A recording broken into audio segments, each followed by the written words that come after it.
Hello everyone, welcome to the second lecture of rotational mechanics in which we will study about angular momentum.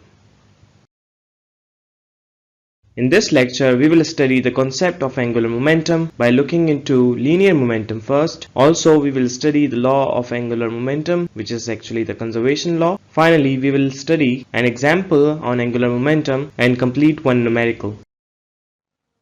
Momentum को define किया जा सकता है मास in motion, क्योंकि जितना ज्यादा मास होता है उतना ज्यादा असर होता है मोशन का, और इसीलिए मोमेंटम को इफेक्ट ऑफ मोशन भी कहते हैं। इससे पहले हमने बहुत ही बेसिक डेफिनेशन पढ़ी थी that the product of mass and velocity is momentum.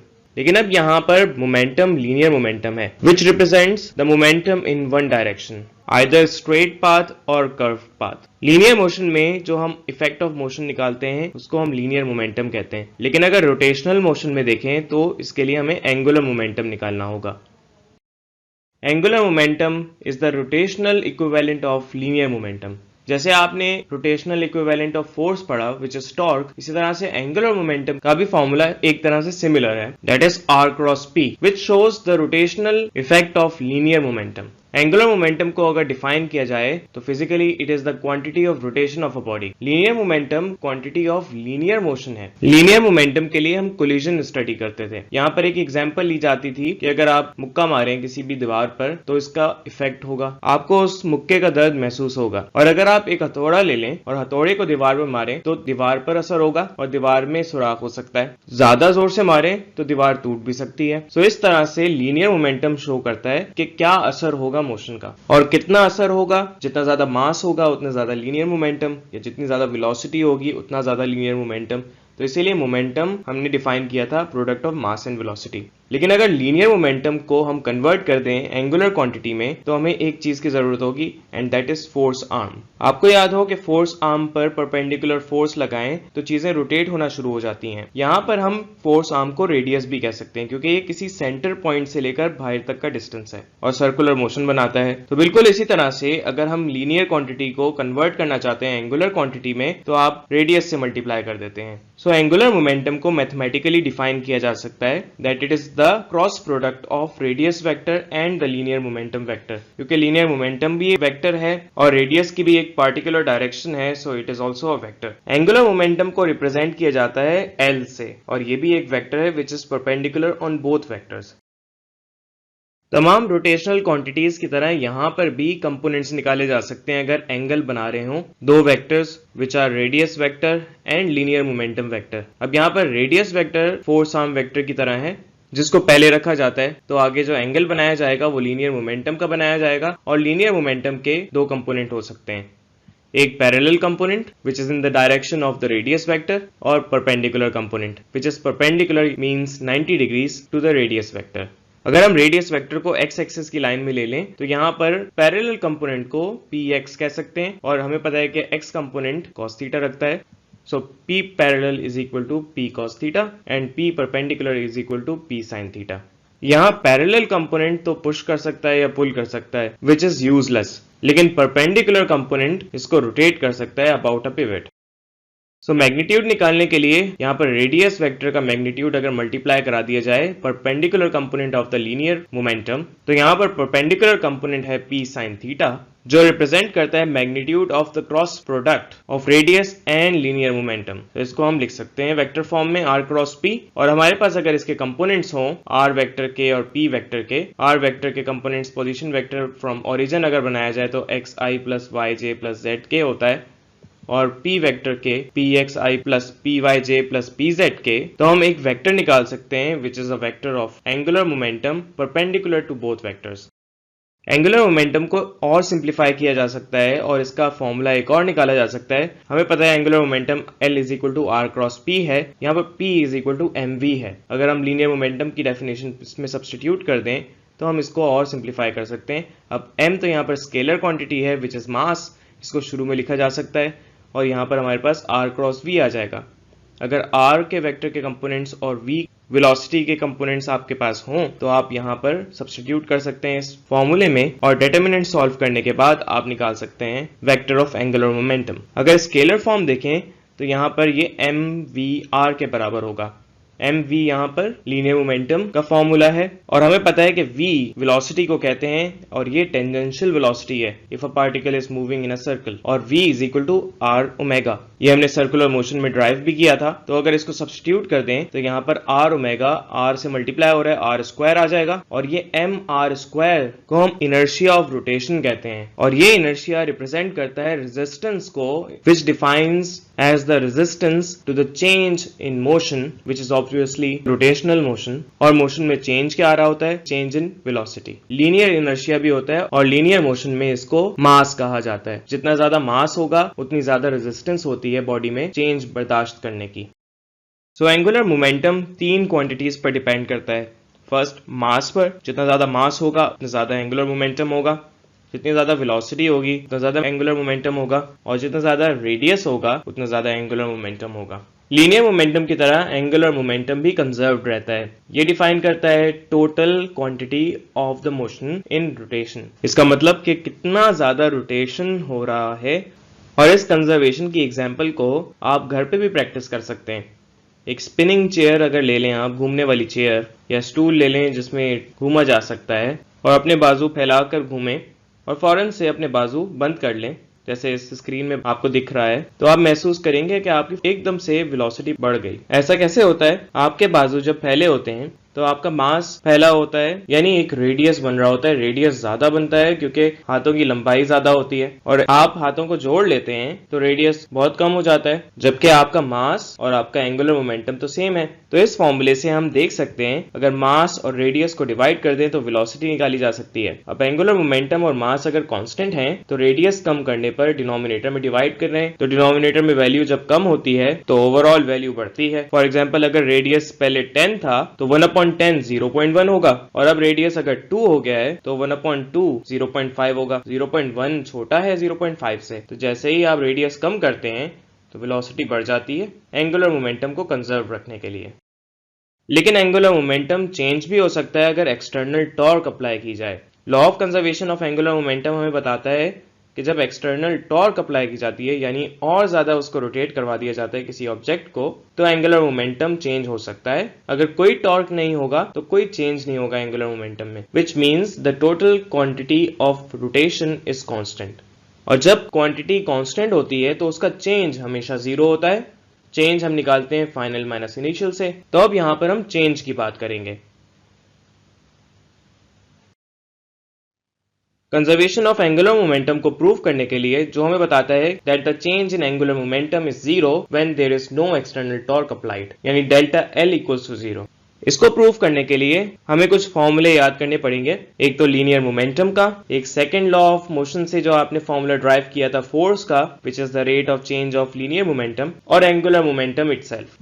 तो यहाँ पर हमारे पास 3 फॉर्मूले इस्तेमाल होंगे, लीनियर मोमेंटम का, फोर्स का और एंगुलर मोमेंटम का। लीनियर मोमेंटम बताता है that it is the product of mass and velocity, जबकि force is the rate of change of linear momentum, और angular momentum का फॉर्मूला है cross product of radius vector and linear momentum vector. यहाँ पर मैंने delta की जगह d इस्तेमाल किया है जो कि रिप्रेजेंट करता है डिफरेंशियल को। ये डिफरेंशियल डेरिवेटिव भी कहलाता है और डेरिवेटिव का मतलब है वेरी स्मॉल चेंज। ये डिफरेंशियल रिप्रेजेंट करता है टेंजेंट को टू द सर्कल। आपको पता है कि सर्कुलर मोशन में एंगुलर क्वांटिटीज होती हैं और टेंजेंशियल क्वांटिटीज भी होती हैं। टेंजेंशियल क्वांटिटीज लीनियर मोशन को रिप्रेजेंट करती हैं। तो यहाँ पर जो लीनियर मोमेंटम है, फोर्स है, इसको अगर रिप्रेजेंट करना हो तो हमें टेंजेंशियल वैल्यूज चाहिए होंगी और टेंजेंशियल वैल्यूज हमें निकालने के लिए डिफरेंशियल यूज करना पड़ेगा। हम डेल्टा यूज नहीं कर सकते क्योंकि डेल्टा तो सिर्फ लीनियर मोशन में इस्तेमाल किया जाता है। इस डेरिवेटिव के बारे में इंजीनियरिंग के स्टूडेंट सेकंड ईयर में पढ़ते हैं जिसका ताल्लुक कैलकुलस से है। बस यहाँ पर याद रहे अगर स्ट्रेट लाइन में बात करेंगे चेंज की तो डेल्टा यूज करते हैं और अगर सर्कल में बात करते हैं चेंज की तो हम डी यूज करते हैं, विच इज डिफरेंशियल। डेरिवेटिव हम यहाँ दोनों साइड्स पर लेंगे एंगुलर मोमेंटम के फॉर्मूले में, लेकिन ये derivative with respect to some quantity लिया जाता है, यानी इसमें डेरिवेटिव डिनोमिनेटर के साथ लिया जाता है। अब यहाँ पर डिनोमिनेटर में dt लिखा हुआ है तो ये टाइम के साथ स्मॉल चेंज लिया गया है। तो ये हमने derivative with respect to time लिया एंगुलर मोमेंटम का स्मॉल चेंज आ गया विद रिस्पेक्ट टू टाइम, और दूसरी साइड में भी डी अपॉन डी टी लग जाएगा। लेकिन जब ये डी अपॉन डी टी दोनों क्वांटिटीज पर लगता है तो इसमें हम मल्टीप्लीकेशन के रूल को अप्लाई नहीं कर सकते। मल्टीप्लीकेशन का रूल तो बताता है कि किसी भी एक क्वांटिटी के साथ लग जाएगा, लेकिन जब डेरिवेटिव लगाते हैं तो दोनों क्वांटिटीज के साथ लगता है, और इस रूल को हम चेन रूल कहते हैं।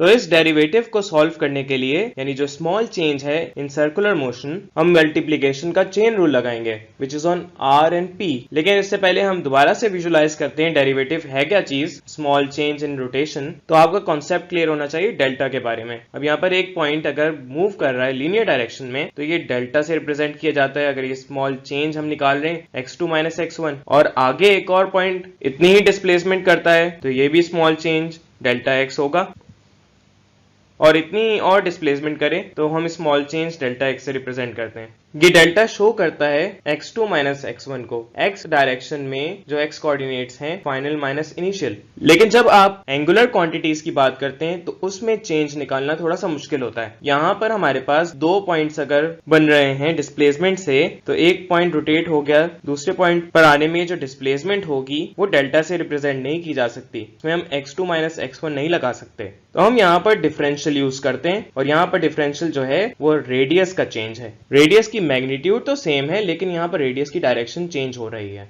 इसलिए हम यहाँ पर डिफरेंशियल लिया रेडियस का। अगर ये सारे चेंज हम निकाल लें मोशन में, तो इसका टोटल निकालने के लिए हम यहाँ पर सम करते हैं, और सम करने के लिए समीशन इस्तेमाल किया जाता था जिसको सिग्मा से रिप्रेजेंट किया जाता है, लेकिन ये तो डेल्टा के लिए है। जब हम डिफरेंशियल की बात करते हैं तो हम यहाँ एक अलग सिंबल इस्तेमाल करते हैं जिसको एंटी डेरिवेटिव कहा जाता है और इंटीग्रल कहा जाता है। इंटीग्रेशन से निकला है, जिसका मतलब भी सम करना है, लेकिन ये स्पेसिफिकली स्मॉल चेंजेस को ऐड करता है इन सर्कुलर डायरेक्शन। तो हमारे पास यहाँ पर थोड़ा सा मैथ्स इस्तेमाल हो रहा है, इसको याद रखिएगा। और सबसे इंपॉर्टेंट यहाँ पर याद रखना है चेन रूल को। चेन रूल कैसे अप्लाई करते हैं? चेन रूल हम अप्लाई करते हैं किसी एक वेरिएबल पर डेरिवेटिव लगा के दूसरे वेरिएबल से मल्टीप्लाई कर देते हैं, और फिर उसके बाद प्लस करते हैं दूसरे वेरिएबल पर डेरिवेटिव लगा के पहले वेरिएबल से मल्टीप्लाई करके, या वाइस वर्सा। जैसे यहाँ पर लीनियर मोमेंटम पर डेरिवेटिव लगा लिया डी अपॉन डी टी और आर से मल्टीप्लाई कर दिया। याद रहे वेक्टर्स में ऑर्डर बहुत इंपॉर्टेंट होते हैं, तो ऑर्डर चेंज नहीं करेंगे हम। और सेकंड स्टेप में हम आर पर डेरिवेटिव लगाएंगे और पी को मल्टीप्लाई कर देंगे। तो इस तरह से टोटल डेरिवेटिव इसका निकाला जा सकता है। जबकि अगर यहाँ पर सिंपल मल्टीप्लीकेशन हो रही होती तो या तो सिर्फ आर के साथ लग जाता है या पी के साथ लग जाता। तो यहाँ पर D R upon D T, R displacement vector है, तो डिस्प्लेसमेंट अपॉन टाइम हमारे पास वेलोसिटी होती है, और ये वेलोसिटी टेंजेंशियल वेलोसिटी है। जबकि D P upon D T change in linear momentum with respect to time force को कहते हैं।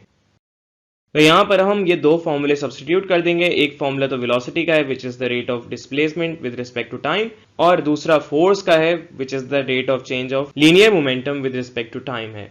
इसको सब्स्टिट्यूट करा तो हमारे पास यहाँ पर आर क्रॉस एफ टाउ होता है, जबकि यहाँ पर D R upon D T velocity vector होगा, और ये मल्टीप्लाई हो रहा है एम वी से। एम वी यहाँ पर लीनियर मोमेंटम है, तो हमें पता है कि मास अगर मल्टीप्लाई हो रहा है स्केलर है तो इसको शुरू में लिख सकते हैं, तो हम इसको शुरू में लिख देंगे। और v multiply by v cross product एक जैसे वेक्टर्स का 0 होता है, तो सेकेंड टर्म यहाँ पर 0 आ जाएगी और सिर्फ बच जाएगा टॉ। तो ये tau which is the external torque, it is the rate of change of angular momentum. तो यहाँ पर ये शो कर रहा है कि जब एक्सटर्नल टॉर्क अप्लाई की जाती है तो it is equal to the rate of change of angular momentum. तो एंगुलर मोमेंटम भी चेंज हो जाता है, और ये टॉर्क की एक और डेफिनेशन हो गई। जिस तरह से फोर्स को rate of change of linear momentum कहा जाता है विद रिस्पेक्ट टू टाइम, इसी तरह से टॉर्क को rate of change of angular momentum with respect to time कह सकते हैं। तो ये हमारे पास एक फॉर्मूला आ गया टॉर्क का which is the rate of change of angular momentum with respect to time. अगर यहाँ पर कोई भी एक्सटर्नल टॉर्क अप्लाई नहीं हो रही होगी तो tau will be equal to 0, और यहाँ पर 0 पुट कर देंगे तो डी टी मल्टीप्लाई हो जाएगा, which shows that the change in angular momentum is 0 when there is no external torque applied। और यही law of conservation of angular momentum है, तो एंगुलर मोमेंटम का लॉ प्रूफ हो गया। अब अगर इस स्मॉल चेंज को सम कर दिया जाए तो हम सिग्मा इस्तेमाल नहीं करते, इंटीग्रल का साइन इस्तेमाल करते हैं। तो जब सम किया जाएगा तो आपके पास टोटल एंगुलर मोमेंटम आ जाएगा विच इज एल, और जब 0 पर इंटीग्रल लगाया जाता है तो ये याद रखिए कि ये कांस्टेंट होता है। तो this shows that the total angular momentum of the body is constant when there is no external torque applied, and this is the law of conservation of angular momentum. तो ये शो करता है अगर external torque यानी कोई बाहर से rotation apply नहीं की जा रही क्लॉकवाइज या एंटी क्लॉकवाइज, तो चीजें एंगुलर मोमेंटम रखती हैं यानी घूमती रहेंगी। अब फ्रिक्शन की वजह से चीजें घूमती तो नहीं रहती, स्टॉप भी हो सकती हैं, लेकिन अगर फ्रिक्शन ना हो, स्पेस की बात की जाए, तो चीजें घूमती रहेंगी। और सेलेस्टियल मोशन ऐसी होती है, जो हेवनली ऑब्जेक्ट्स हैं वो घूमते रहते हैं क्योंकि उनका एंगुलर मोमेंटम हमेशा कांस्टेंट रहता है। लेकिन अगर आप लट्टू लें और लट्टू घूम रहा है, जमीन की फ्रिक्शन उस पर अप्लाई होती है और वो फ्रिक्शन उसमें एक्सटर्नल टॉर्क प्रोड्यूस कर देती है। अगर लट्टू एंटी क्लॉकवाइज रोटेट कर रहा है तो उसकी जो फ्रिक्शन है उसकी वजह से उसमें क्लॉकवाइज टॉर्क एक्सटर्नली अप्लाई होगा और इस तरह से उसमें चेंज आ जाएगा एंगुलर मोमेंटम में और आखिरकार लट्टू रुक जाएगा। तो चलें एक न्यूमेरिकल करते हैं एंगुलर मोमेंटम का, और ये न्यूमेरिकल 2012 में भी आया है। A particle of mass 0.3 kilograms moves in the xy plane at the instant its coordinates are 2,4 meter. Its velocity is 3i plus 4j meter per second. At this instant, determine the angular momentum of the particle relative to origin.